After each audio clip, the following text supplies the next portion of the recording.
Sya'ban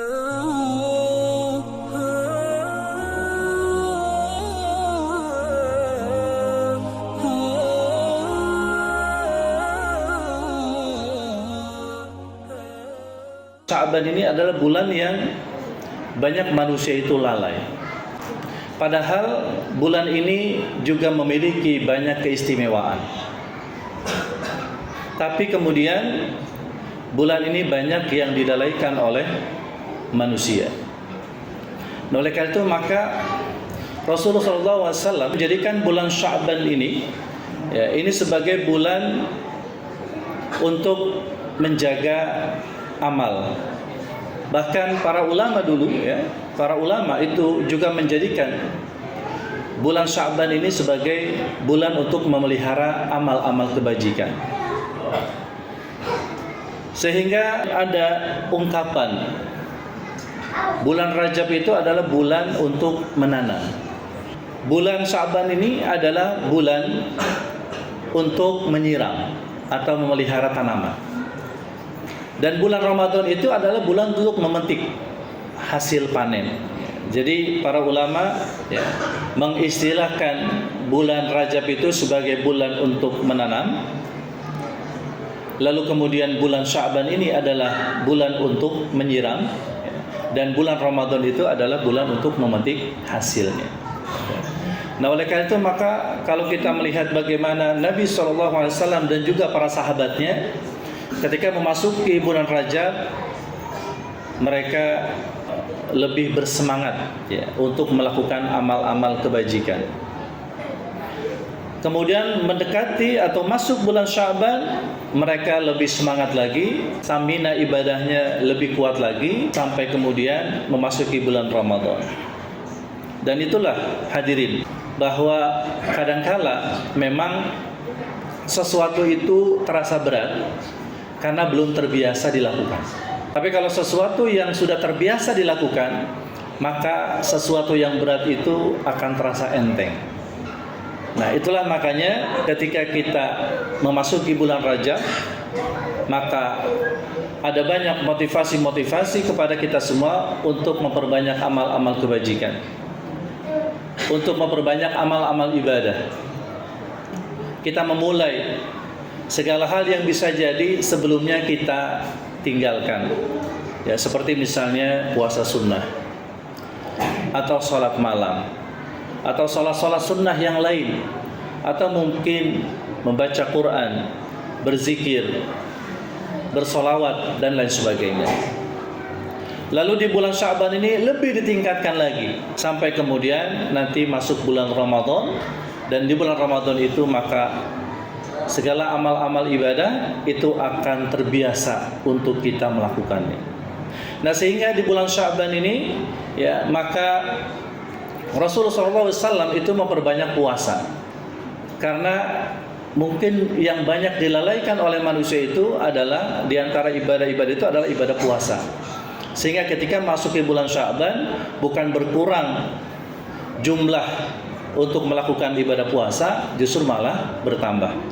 Yang kata Nabi tadi, bahwasanya Sya'ban itu adalah bulan di mana manusia banyak yang lalai, dan tapi di bulan Sya'ban ini adalah, kata Nabi, wa huwa syahrun, dia adalah satu bulan turfa'u fihil a'mal, diangkat pada bulan ini amal-amal.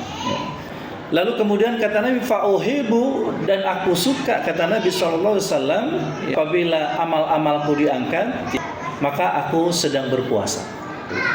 Bahkan kemudian disampaikan oleh Siti Aisyah bahwasanya Rasulullah SAW itu puasa full penuh satu bulan itu adalah di bulan Ramadan, dan puasa yang hampir satu bulan itu di bulan Sya'ban. Nah, ini tentunya adalah sebagai tadi itu fungsinya adalah bahwa untuk menjaga atau merawat sebuah amal. Dan ternyata hadirin tidak hanya puasa, bahkan juga amalan-amalan ibadah yang lain. Bahkan kemudian bulan ini istimewa karena di bulan Sya'ban ini di pertengahannya Allah Subhanahu wa taala turun ke langit dunia dan kemudian untuk memberikan ampunan kepada para hambanya. Dalam sebuah hadis Nabi SAW itu disebutkan, yutalillahu azza wa jalla illa khalqihi, bahwasanya Allah Subhanahu wa taala pada malam ya pertengahan Sya'ban ya, lailatan nisfi min Sya'ban ya, itu turun ke langit dunia ya, dan Allah itu akan menatap mencari para hambanya. Fayaghfirullah ya, dan Allah akan memberikan ampunan kepada seluruh hambanya ya, yang di malam itu melakukan munajat, mendekatkan diri kepadanya, memohon ampun kepadanya, illa snain, kecuali dua kelompok orang yang tidak akan diampuni oleh Allah Subhanahu wa taala. Siapa mereka? Dalam sebuah hadis dikatakan orang-orang musyrik ya, orang-orang yang menyekutukan Allah dan orang-orang yang bermusuhan. Dan hadis yang lain dikatakan Allah akan mengampuni seluruh hambanya kecuali orang yang membunuh dan juga orang yang bermusuhan.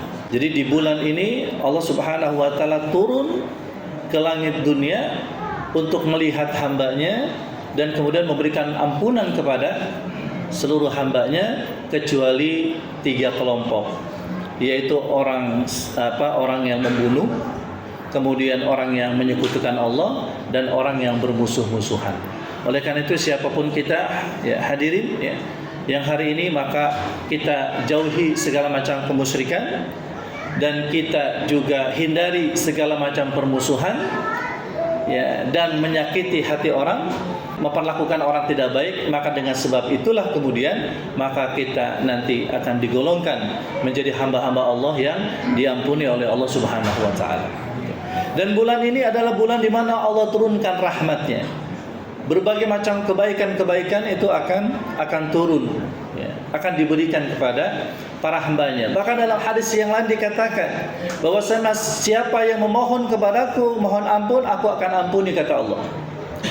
Siapa yang minta rezeki, mohon rezeki, maka aku akan berikan rezekinya.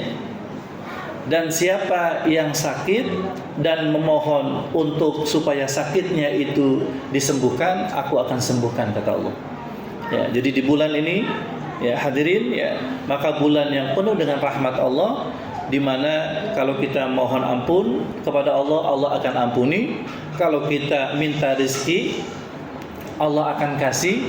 Dan kalau kita sakit ya, atau mungkin saudara kita sakit atau mungkin keluarga kita sakit, kita minta ampun kepada Allah, mohonkan supaya disembuhkan, maka Allah akan menyembuhkannya. Nah, oleh karena itu hadirin, mari sama-sama kita jadikan ya bulan Sya'ban ini ya sebagai bulan ya yang pertama kita mesti terus tingkatkan amal-amal ibadah di bulan ini sampai nanti masuk ke bulan Ramadan. Lalu kemudian dengan sebab bahwasanya bulan ini adalah bulan yang mustajab ya, terutama di malam nisfu Sya'ban, maka kita gunakan dengan sebaik-baiknya, mohon ampun kepada Allah, dan juga kita minta dengan berbagai macam permintaan yang insyaallah Allah akan kabulkan segala permintaan kita. Dan diantaranya adalah kalau ada di antara mungkin kita atau keluarga kita yang sakit, kita mohonkan sama Allah dan mudah-mudahan disembuhkan oleh Allah Subhanahu wa taala.